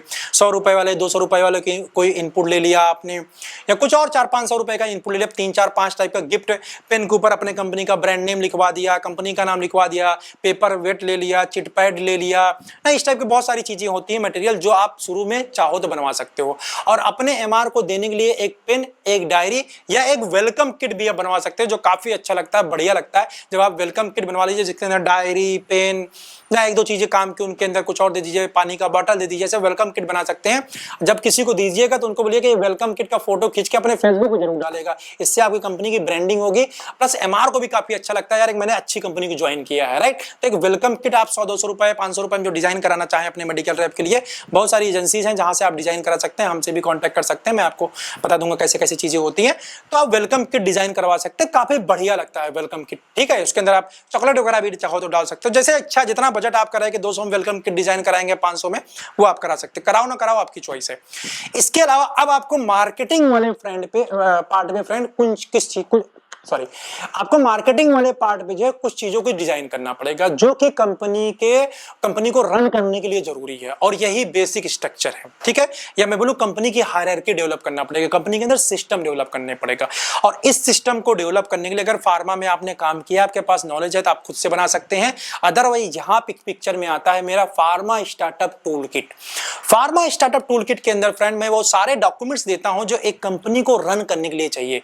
मेडिकल रिप्रेजेंटेटिव का appoint letter, offer letter, joining letter, resigning letter, termination letter, transfer letter, increment letter, roles and responsibilities, stockist appointment, investment form, review form, ABM का रिव्यू, सीएफए अपॉइंटमेंट फॉर्म, और इसके जैसे ढेरों सारे फॉर्मेट, राइट। इन सारे format को आपको अपनी कंपनी में होने जरूरी है डे 1 से, ठीक है। तो pharma startup tool kit purchase करने के लिए आप फार्मा एकेडमी, जो मेरी वेबसाइट है pharmaacademy.in, यहाँ पे मैं दे दे रहा हूँ, डिस्क्रिप्शन में आपको लिंक मिल जाएगा। फार्मा एकेडमी पे आप जाइए, वहां से आप pharma startup tool kit purchase कर लीजिए, ठीक है। फार्मा स्टार्टअप टूल किट के अंदर आपको बहुत सारे फॉर्मेट मिल जाते हैं जो किसी कंपनी के लिए कंपलसरी है, मैंडेटरी है, बिना इसके काम नहीं चलने वाला है, ठीक है। कंपलसरी फॉर्मेट है, ये बनाना ही बनाना है। आप इसको लीजिए, सारे डॉक्यूमेंट्स को अपने कंपनी के अकॉर्डिंग कन्वर्ट करिए, और इनको कैसे यूज करना है इसका पूरा वीडियो भी मैंने दिया हुआ है। सारे वीडियोज को 2-3 दिन बैठ के पूरा देख डालिए और अपने कंपनी के अकॉर्डिंग कन्वर्ट कर लीजिए। अब आपके पास सारे डॉक्यूमेंट्स आ चुके हैं। अब इन्हीं डॉक्यूमेंट्स में कुछ चीजें मोटी मैं आपको बता देता हूं जो आपको बनाना होगा, ठीक है। तो सबसे पहला इसमें है जो है मार्केटिंग सेटअप करने की बात है। तो इसके लिए मार्केटिंग सेटअप में सबसे पहले नंबर पे आता है कौन कौन सा हेडक्वार्टर आप लॉन्च करना चाहते हैं, वो डिसाइड कर लीजिए। 2 हेडक्वार्टर, 3 हेडक्वार्टर, 4 हेडक्वार्टर। आपका एक क्वेश्चन यहाँ ये भी हो सकता है कि सर मैं कितने हेडक्वार्टर के साथ अपनी कंपनी को लॉन्च करूं, या कितने ब्रांड के साथ मैं अपनी कंपनी को लॉन्च करूं। तो फ्रेंड ये आपके टोटल बजट के ऊपर डिपेंड करता है कि आपका फंड कितना है आपका। फिर दूसरा क्वेश्चन यहाँ पे हो सकता है कि क्या एक अच्छा बजट क्या रहेगा फार्मा कंपनी को लॉन्च करने के लिए। अगर मैं एक अच्छे बजट की बात करूं तो वो 20 लाख रुपीस होता है एक अच्छी कंपनी लॉन्च करने के लिए, ठीक है। तो लॉन्च बेसिकली आप चाहे 5 लाख में कर रहे हो, चाहे आप 10 में कर रहे हो, चाहे आप 15 में कर रहे हो, चाहे 20 में कर रहे हो, ठीक है। आपकी चॉइस, जितना आपके पास फंड हो उतने में आप स्टार्ट कर सकते हो। लेकिन एक स्टैंडर्ड बजट की बात करूं तो 20 लाख कम से कम होना चाहिए, जिसमें आप 4-5 मेडिकल रैप को लेके साथ चल सकते हैं, और 4-5 महीने तक सैलरी का बैकअप रहेगा। तब तक आप मार्केट से पैसा आपके पास थोड़ा बहुत आना शुरू हो जाएगा, साइकिल रोटेट कर पाएंगे, राइट, ठीक है। तो ये आपका हो गया। अब इसको कितने मेडिकल रैप के साथ स्टार्ट करना चाहिए ये मैंने बताया आपके फंड को। अगर 20 लाख का फंड आपके पास में है तो 5 मेडिकल रैप। अगर आपके पास 10 लाख का फंड है उसके साथ स्टार्ट कर रहे हैं तो 2 से 3 मेडिकल रैप आप रख सकते हैं, ठीक है। 5 मेडिकल रैप रखेंगे तो मैनेजर मत रखिएगा, खुद मैनेजर की तरह काम करिएगा, क्योंकि मैनेजर रखेंगे सीधे 50,000 लेके जाएगा। तो इसलिए शुरू में मैनेजर नहीं रखना, खुद मैनेजर की तरह काम करना है। अब यहाँ पे एक चीज मैं और क्लियर कर देता हूँ, अगर आपके पास पैसा बहुत है कि भाई मैं चलो यार 1 CR डालने के लिए तैयार हूँ, राइट, कोई बंदा बढ़िया मिल जाए जो उस कंपनी को डेवलप कर जाए, तो मैं आपको बता दूं वो पैसा डूबने वाला है। गलती से ये पैसा मत डालिए 1 CR, वो 1 CR डूब जाएगा। अगर आप 1 CR 2 CR मार्केटिंग के अंदर डालना चाहते हैं तो उस कंडीशन के अंदर आपके घर के अंदर या आप कोई इस बिजनेस के अंदर पर्सनली अगर इन्वॉल्व होगा तभी ये बिजनेस सक्सेसफुल होगा। ये हाई रिस्क बिजनेस है, पहले मैं बता दे रहा हूँ, शुरू मुझे बताना चाहिए था बट मेरे माइंड से स्लिप हो गया। ये हाई रिस्क बिजनेस है। अगर आप 1 CR डाल रहे हैं, आप सोच रहे हैं मैं बहुत पैसा डाल दूंगा, सब कुछ हायर करके एक स्टैंडर्ड टीम लेके आऊंगा और वो बहुत अच्छा कर देगी। याद रखिएगा बिजनेस पहले खुद से डेवलप होता है, और जब बिजनेस डेवलप होकर चलने लग जाता है तब सबऑर्डिनेट्स एंड टीम मेंबर्स आते हैं जो उसको आगे ले जाने का काम करते हैं।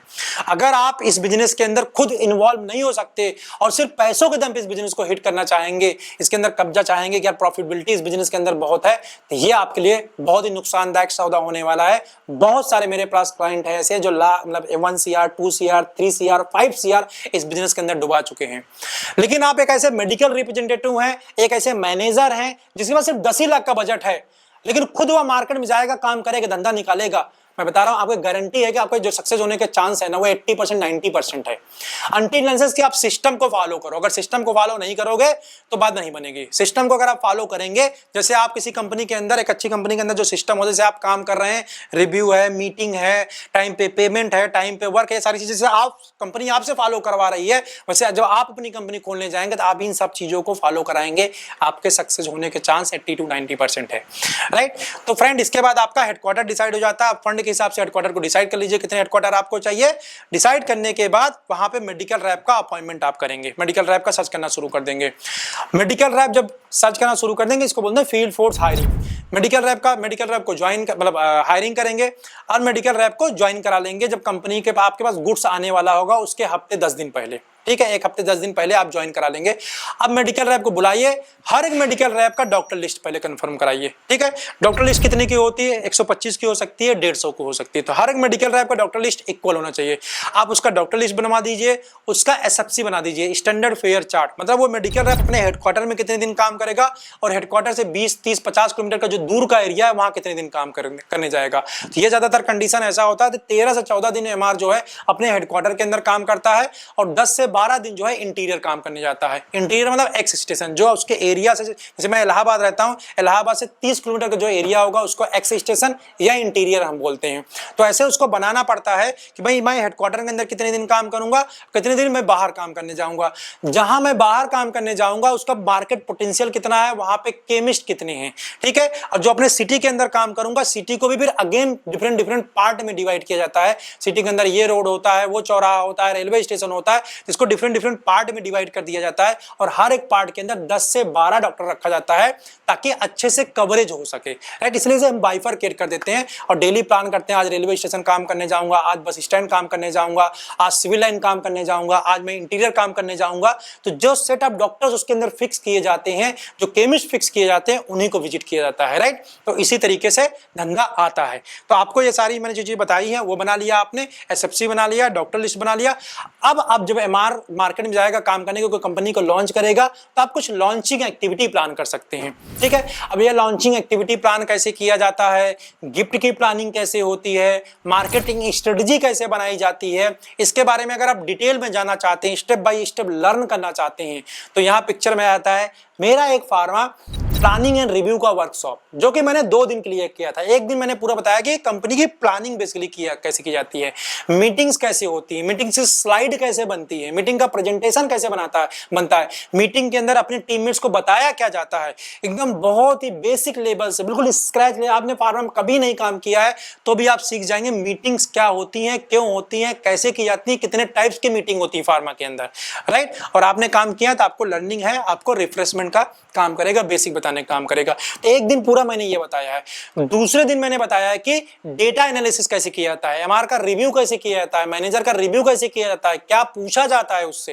राइट, इसके बारे में मैंने बहुत इन डेप्थ बताया है, क्योंकि अगर इस फील्ड के अंदर आपको काम करेंगे तो आपको डेटा एनालिसिस बहुत अच्छे तरीके से आना चाहिए, वरना MR हमेशा ही बहाना बताता रहेगा कि सेल नहीं हो रहा है। तो सेल नहीं हो रहा है उसके रीजन को जस्टिफाई करने के लिए आपको डेटा एनालिसिस आना चाहिए, नहीं तो आप चीजें समझ नहीं पाएंगे कि यार सेल हो क्यों नहीं रहा है, और हो रहा है तो क्या सिचुएशन है, आगे बढ़ेगा घटेगा, किस महीने में कितना कलेक्शन आएगा, इसका आइडिया आप नहीं लगा पाएंगे। ठीक है, ये सब चीज डेटा एनालिसिस से आता है। तो ये भी मेरी जो फार्मा एकेडमी की वेबसाइट है वहां पे जाइए, आप प्लानिंग एंड रिव्यू को वर्कशॉप को, ये 2 दिन करीब 25 घंटे के आसपास का पूरा डिटेल होगा, इसको पूरे वीडियोस को देख लीजिए, आपको बहुत इन डेप्थ नॉलेज मिल जाएगा कंपनी का, मीटिंग्स का। इससे आपकी जब आप नया लॉन्च करने जा रहे हैं तो जो आप प्लानिंग बनाने जा रहे हैं, यहाँ पे मैंने बहुत सारे अट्रैक्टिव कैंपेन बताए हैं, कौन कौन से कैंपेन आप प्लान कर सकते हैं। ठीक है, तो जब आप कंपनी लॉन्च करने जा रहे हैं तो आप प्लानिंग कैसे करेंगे, तो इस वर्कशॉप को देख के पूरी सीख लीजिए, उसी के हिसाब से PPT बना लीजिए, उसी हिसाब से आप गिफ्ट खरीद लीजिए, उसी हिसाब से मार्केटिंग स्ट्रेटजी बना लीजिए, उसी के हिसाब से आप कैंपेन बना लीजिए और अपने सारे मेडिकल रिप्रेजेंटेटिव को बुलाइए होटल रूम के अंदर और लैपटॉप पर प्रेजेंटेशन देके ट्रेनिंग दे दीजिए कि भाई इतने का डॉक्टर, ये आपका हेडक्वार्टर है, इतने का डॉक्टर लिस्ट रहेगा, ये आपकी एसएफसी है। ऐसे जाके पहले दिन में आपको ऐसे चॉकलेट के साथ में लॉन्च करना है। ये 5 डॉक्टर को पहले दिन में मिलना है। हमें महीने का 10 का कॉल एवरेज चाहिए, मतलब हर दिन आप 10 डॉक्टर मिलेंगे। कंपनी का अलग अलग रूल होता है, कोई 10, कोई 11, कोई 12 लेके चलता है। आप 10 से 12 के बीच में कोई भी नंबर रख सकते हैं, ठीक है। आपको डेली 10 डॉक्टर मिलना है और ये 10 डॉक्टर में से आपके 2 गायनेक होना चाहिए, 3 फिजिशियन होना चाहिए, 2 आर्थो होना चाहिए। ये सब बाइफरकेशन तरीका मैंने आपको प्लानिंग एंड रिव्यू के अंदर बताया कैसे होती है, तो वहां से जाके चीजों को सीख लीजिए। तो अपने एमआर को लॉन्चिंग के टाइम पे पूरा प्रोसेस हमें बताना होता है कि भाई ऐसे ऐसे करके काम करना है, ऐसे मैं इन्वेस्टमेंट करूंगा, इस टाइप से आप इन्वेस्टमेंट की डिमांड कर सकते हैं, इस टाइप से आप गिफ्ट का डिमांड कर सकते हैं। जो कंपनी स्कीम दे रही है, अगर उससे ज्यादा स्कीम का आपको रिक्वायरमेंट रहेगा तो ये रहा फॉर्मेट, ये फॉर्मेट ले लीजिए, ये फिलअप करके दे दीजिएगा। कोई इन्वेस्टमेंट कराना तो ये रहा फॉर्मेट, इसको फॉर्मेट फिलअप करके दे दीजिएगा। ये टूल किट के अंदर आपको सारे फॉर्मेट मिल जाएंगे, डॉक्यूमेंटेशन वाला पूरा पार्ट आपको टूल किट के अंदर मिलेगा। तो ये सारी चीजें आप उनको दे दीजिए, ठीक। मीटिंग के अंदर जब आप लॉन्चिंग के लिए उनको एमआर को बुलाते हैं, उसके अंदर एमआर को अपनी कंपनी की सारी पॉलिसी आपको बताना है, क्या इंक्रीमेंट लगता है, सैलरी स्लिप आपको कैसे मिलने वाला है, आपका अपॉइंटमेंट कैसे होने वाला है, सब कुछ पूरा डिटेल बता दीजिए। ये सारी चीजें लर्निंग आपको मिलेंगी planning review and tool kit के अंदर, डिटेल में मैंने नॉलेज दिया हुआ है, ठीक है। अब इसके बाद यहाँ पे फ्रेंड आपको इसी टाइम ये थोड़ा पहले आपको बना लेना होगा, आपको बनाना होगा एमआरओ का टारगेट। सारे मेडिकल रैप्स का टारगेट बना लेना है, उनका इंसेंटिव सर्कुलर बना लेना है और इंसेंटिव समझा देना है। अब ये पूछोगे सर ये टारगेट कितना मैं दूं? अब ये डिपेंड करता है कि जैसे मैं हूं तो मैंने इलाहाबाद के अंदर काम किया है, तो अगर मैं कंपनी लॉन्च करने जा रहा हूं तो भाई मेरे 2, 4, 5 डॉक्टर परिचित के हैं, तो मैं जानता हूं मैं लॉन्च करूंगा ना यार 50,000 की सेल तो मैं फर्स्ट मंथ में ले ही आऊंगा। अब मैं एमआर रखना हूं तो मैं अपना टारगेट लेके चलूंगा कि मैं भी रहूंगा, एमआर रहेगा 50 तो मैं सेल कर ही लूंगा, तो 70 के आसपास में टारगेट 2-4 हजार तो एमआर भी सेल करेगा, तो मैं 70,000 का टारगेट अपनी हेडक्वार्टर के लिए रखूंगा, राइट। और जो जहां पे नए हेडक्वार्टर है वहां पे मैं 30,000 का टारगेट रखूंगा, 40,000 का टारगेट रखूंगा। ओवरऑल कहने का मतलब है टारगेट डिसाइड होता है कि भाई आपका एक्सपीरियंस कितना है, आपका मार्केट के अंदर पकड़ कितना है, या जिस मेडिकल रैप को आप ले रहे हैं उसको कितना नॉलेज है, उसको कितना एक्सपीरियंस है। तो 40,000 से आप टारगेट की स्टार्टिंग कर सकते हैं अगर कोई नॉलेज कुछ भी नहीं है तो, और एक्सपीरियंस है तो 40,000 से स्टार्ट करके आप जल्दी जल्दी टारगेट बढ़ा सकते हैं। 40 हो गया, फिर 50 हो गया, फिर 70 हो गया, फिर 90 हो गया, इस तरीके से ग्रोथ दे सकते हैं। और मेडिकल रैप अगर फ्रेशर है तो 40 हो गया, 45 हो गया, 50 हो गया, 55 हो गया, 60 हो गया, इस तरीके से टारगेट को आप बढ़ाएंगे। और जो विंटर सीजन रहता है वहां थोड़ा सा टारगेट डाउन करके दिया जाता है क्योंकि वहां पे सेल कम होता है। अब इसी टारगेट के ऊपर फिर इंसेंटिव डिजाइन किया जाता है। इंसेंटिव डिजाइन कैसे किया जाता है? टूल किट के अंदर आपको मिलेगा इंसेंटिव कैसे डिजाइन किया जाता है। तो आप टारगेट शीट दे देंगे, इंसेंटिव सर्कुलर अपने एमआर को, ये सब प्रिंट आउट के फॉर्म में आपको देना है, ठीक है। टारगेट शीट का प्रिंट आउट, आपको इंसेंटिव सर्कुलर का प्रिंट आउट, आपके सारे प्रोडक्ट की MRP, PTR price to retailer क्या रेट होने वाला है और होलसेलर को क्या रेट में जा रहा है, इसका पूरा अपना प्राइस लिस्ट आपको सबमिट करना होगा। पीओबी बुक, मतलब आप जो बैग देंगे एमआर को, बैग देने वाले हैं उसके अंदर एमआर को मीटिंग बुलाने से पहले अपने उसी बैग को प्रिपेयर कर लीजिए, उसी के अंदर सब कुछ रख दीजिए, ठीक है। उसके ऊपर एक प्लेट लगा दीजिए, ये इस हेडक्वार्टर का बैग है, ये इस हेडक्वार्टर का बैग है, और उसी बैग के अंदर उसका टारगेट शीट, उसका इंसेंटिव सर्कुलर, उसका पीओबी बुक, उसका विजुअलेट, उसका गिफ्ट, उसका पेन, उसका वेलकम किट, सब उसी बैग के अंदर फिट करके रख दीजिए। एमआर को मीटिंग के लिए बुलाइए और उनका बैग उनको हैंड ओवर कर दिया, उसी के अंदर सैंपल भी डाल दीजिए। तो मतलब बैग के अंदर वर्किंग करने के लिए सारी चीजें हम डाल के, उसी के अंदर विजिटिंग कार्ड भी डाल दीजिए, ठीक है।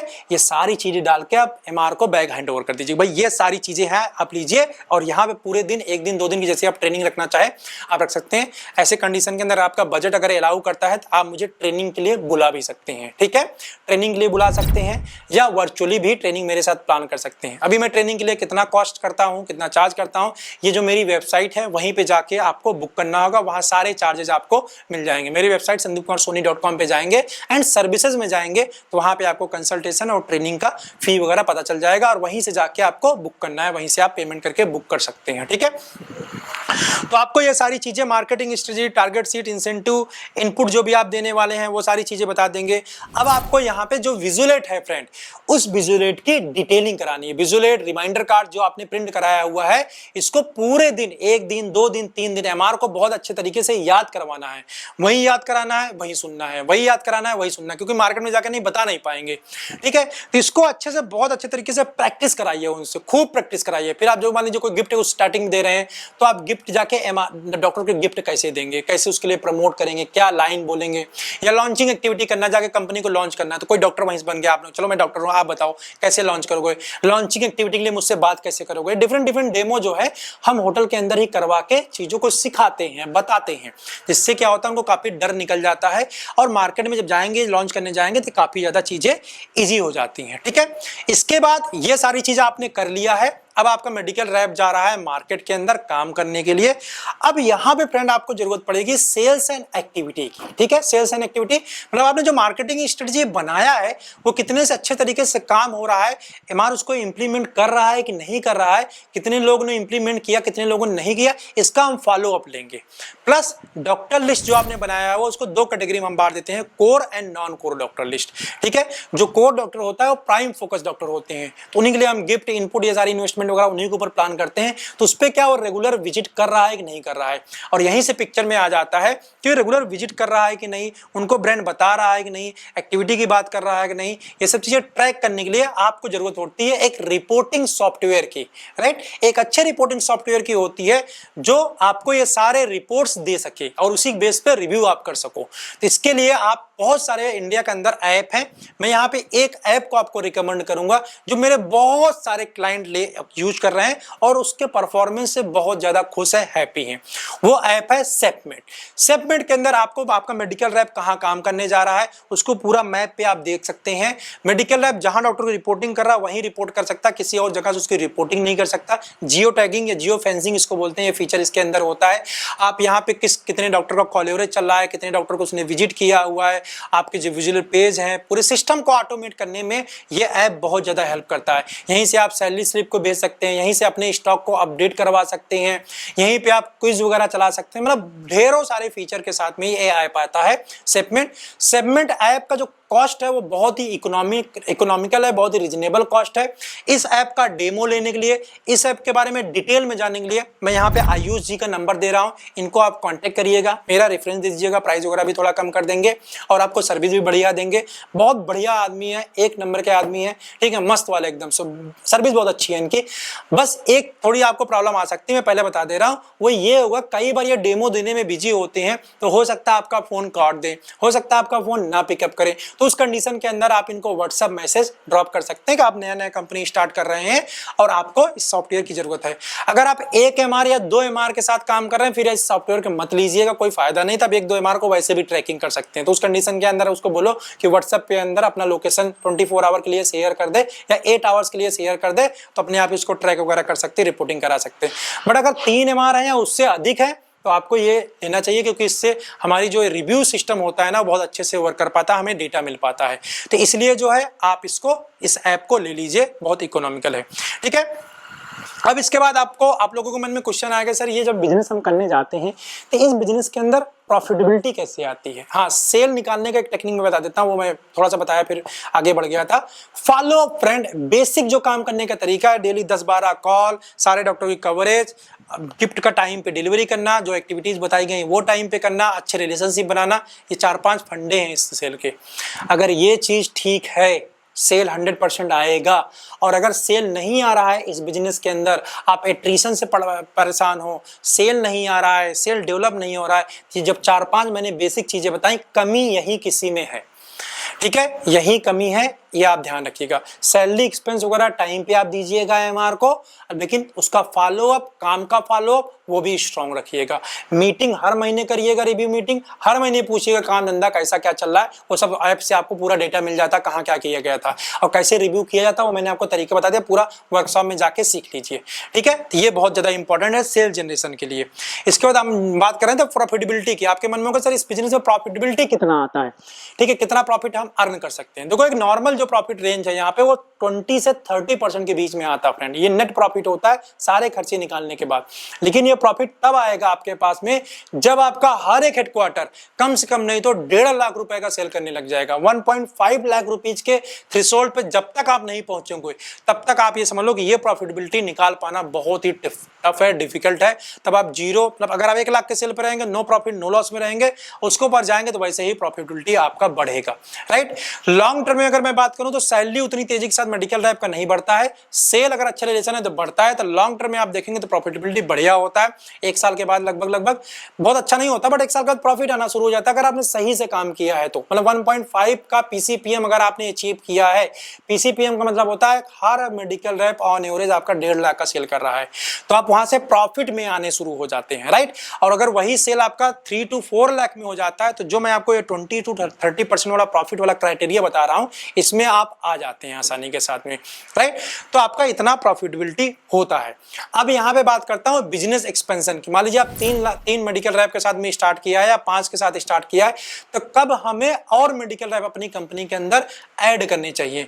फ्रेंड, आपकी जो टीम है अगर वो 3 मंथ तक जो आपने ऑप्टिमल पीसीपीएम अचीव करने की बात की है, जो मैंने आपको 1.5 बताया है, अगर आपका मेडिकल रैप 1.5 3 महीने तक लगातार आपकी टीम अचीव कर ले रही है तो आप उसके बाद नया टीममेट्स ऐड कर सकते हैं, राइट। आपका हर एक मेडिकल रैप 1.5 पे होना चाहिए। जब आपके मेडिकल रैप 1.5 पे होंगे देन आप एक मेडिकल रैप ऐड कर लीजिए, उसको भी थोड़ा ऊपर लेके जाइए, फिर एक नया मेडिकल रैप ऐड कर लीजिए। ऐसे क्या होगा, क्योंकि नया मेडिकल रैप आप ऐड करेंगे तो 2-4 महीने का टाइम लेगा परफॉर्म करने के लिए, तब तक आपको उसको सैलरी फ्री ऑफ कॉस्ट ही देनी पड़ेगी, आपके पॉकेट से जाएगा।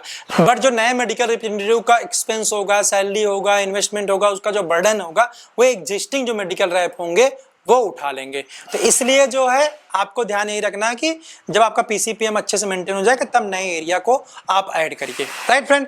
ये था कंपनी स्टार्ट करने का, रजिस्ट्रेशन करने का A to Z process. Video भी काफ़ी लंबा हो गया है एंड मैं ये उम्मीद करता हूँ कि मैं हर एक चीज़ समझाने में आपको, मैंने जो बताया हूँ आपको समझ में आया होगा। एक चीज़ और मेरे माइंड में अभी याद आ जा रहा है जो कि मैंने लिखा नहीं हुआ था। बहुत सारे लोगों का ये भी क्वेश्चन मुझसे रहता है कि अगर मेडिसिन के अंदर कोई प्रॉब्लम आ गई, कोई दिक्कत आ गई, तो उस कंडीशन के लिए इसका रिस्पॉन्सिबल कौन होगा, राइट। ये काफ़ी लोगों के मन में डाउट होता है। तो फ्रेंड, अगर आपने एक अच्छी कंपनी से मेडिसिन बनाया हुआ है, राइट, WHO अप्रूव्ड प्लांट से आपने बनाया हुआ है, तो ये मान के चलिए 99% चांस ऐसे हैं कि उसमें कोई प्रॉब्लम नहीं आएगा। लेकिन 1% 2% उसके अंदर प्रॉब्लम आ भी सकती है। तब वो प्रॉब्लम क्यों आती है? कोई कंपनी बहुत ज़्यादा स्टैंडर्ड मेंटेन नहीं करती, WHO होती है बट वो स्टैंडर्ड मेंटेन नहीं करती, वहाँ पे कोई गड़बड़ी कर देती है, उसकी वजह से प्रॉब्लम आ जाता है। आपके गोडाउन में आया स्टोरेज, वहाँ पे AC होना चाहिए, टेम्परेचर मेंटेन होना चाहिए, वो आपने ध्यान नहीं दिया, उस वजह से गड़बड़ हो सकता है। केमिस्ट के पास गया, वहाँ पे सीलन आ रहा है, ह्यूमिडिटी बहुत ज़्यादा है, पानी वगैरह लीकेज वगैरह पड़ गया, क्योंकि मेडिसिन को जो मेंटेन करने का टेम्परेचर है ना 25 सेंटीग्रेड होता है टैबलेट कैप्सूल की जनरली या सिरप की बात करें तो, और अपने यहाँ देखो 50 तक टेम्परेचर चला जाता है। तो उस कंडीशन के अंदर उसको डिटेरियोरेट होने के चांसेस होते हैं, पोटेंसी डाउन होने के चांसेस होते हैं, उसके नेचर चेंज होने के चांसेस होते हैं, राइट। तो उस केस के अंदर प्रोडक्ट का अगर कोई भी प्रॉब्लम आता है तो सबसे पहले जो रिस्पॉन्सिबल होगी वो मार्केटिंग कंपनी होगी। मतलब आप अगर मार्केटिंग कर रहे हैं तो आप रिस्पॉन्सिबल होंगे। जैसे कि कोई कांड हो गया तो सबसे पहले वहां मिलता है, उसी को पुलिस धर पकड़ती है, तो वही हाल इधर होने वाला है। बट ये सजा किसको मिलेगा, पेनाल्टी कैसे होगा, इसके अंदर प्रोसेस क्या होगा, ये टोटल सब्जेक्ट है इन्वेस्टिगेशन का। बड़ी कंपनीज के अंदर ये सारी चीजों को टैकल करने के लिए फार्माको विजिलेंस डिपार्टमेंट होता है। जब कभी ऐसा कोई एलर्जी हो जाता है, कोई रिएक्शन हो जाता है, तो एक बड़ा सा फॉर्म आता है, ठीक है, फार्माको विजिलेंस वाला फॉर्म होता है, उसको पूरा फिलअप किया जाता है। उसके अंदर पूरी पेशेंट हिस्ट्री जाती है, कौन सी मेडिसिन खा रहा था, उसके साथ और कौन सी मेडिसिन ले रहा था, कितने दिन तक खाया था, कब से उसको बीमारी हुई थी, और क्या क्या सिम्टम, ऐसे बहुत सारा डिटेल वो फार्माको विजिलेंस डिपार्टमेंट कलेक्ट करता है। उसके बेस पे वो इन्वेस्टिगेशन करता है, और इन्वेस्टिगेशन में जो फ्रॉड पाया जाता है, मतलब गड़बड़ी जहां पे पाई जाती है उसकी सजा मिलती है। अगर केमिस्ट की गड़बड़ी है तो केमिस्ट से सजा मिलेगा, कंपनी की स्टोरेज में प्रॉब्लम है तो उसको सजा मिलेगा, और मैन्युफैक्चरिंग लेवल पे गड़बड़ी है तो उनको सजा मिलेगी। मैं इसके लिए स्टैंडर्ड सेट करने के लिए कंपनी जब भी कोई बैच आपको बना के देती है उसका एक सैंपल अपने पास रखती है, मतलब 5-7 बॉटल का 5-10 सालों के लिए सैंपल रखती है। हाँ, यहाँ पे एक चीज और हो गया, क्वालिटी के नाम पे मैं बताना भूल के, देखो फिर याद आ गया। कि जब आप मैन्युफैक्चरिंग कराएंगे तो हर एक बैच के साथ कंपनी आपको certificate of analysis COA report देगी। आपकी रिस्पॉन्सिबिलिटी है कि आप हर एक बैच के साथ COA रिपोर्ट जरूर ले लीजिएगा, ठीक है। ये रिपोर्ट बेसिकली बताता है कि क्या परसेंटेज ऑफ प्योरिटी का मेडिसिन आपके यूज किया गया है, कैसा उसका प्योरिटी आया है, क्या क्या चीजें उसके अंदर मिलाई गई हैं, कितना उसका सेल्फ लाइफ रहेगा और कंपनी आपको क्या बना के दे रही है, इसका पूरा डिटेल जो है उसी के अंदर रहता है, जिसको बोलते हैं सर्टिफिकेट ऑफ एनालिसिस, ठीक है। तो आपको ये रिपोर्ट हर एक बैच के साथ लेना होता है। इसको लीजिए और अपने पास एक फाइल में हेड ऑफिस के अंदर संभाल के इसको रखिए। जब कभी ऐसी गड़बड़ियां होंगी, कुछ होंगी, तो आपको ये काम आएगा, सर्टिफिकेट ऑफ एनालिसिस। तो फ्रेंड, ये थी कंपनी ओपन करने के लिए पूरा प्रोसेस, उसके रजिस्ट्रेशन से लेके मार्केटिंग से लेके। आई होप आपको ये चीजें समझ में आई होंगी। इसके अलावा भी अगर आपको चीजें नहीं समझ में आती हैं, और ज़्यादा क्लैरिटी आपको चाहिए, तो मेरे साथ आप 1-to-1 कंसल्टेशन कॉल बुक करके बातचीत कर सकते हैं। 1 आवर का कंसल्टेशन यहाँ पे मैं अपनी वेबसाइट दे रहा हूँ, वहाँ पे जाके बुक कर सकते हैं। आपको मुझसे फिजिकली मीटअप करना है, मेरे ऑफिस में आपको आके यहाँ पे मैं उसको विजिट कर सकते हैं। मेरे साथ बैठ के अपनी पूरी प्लानिंग, मार्केटिंग, हर एक चीज़ आप डिजाइन कर सकते हैं।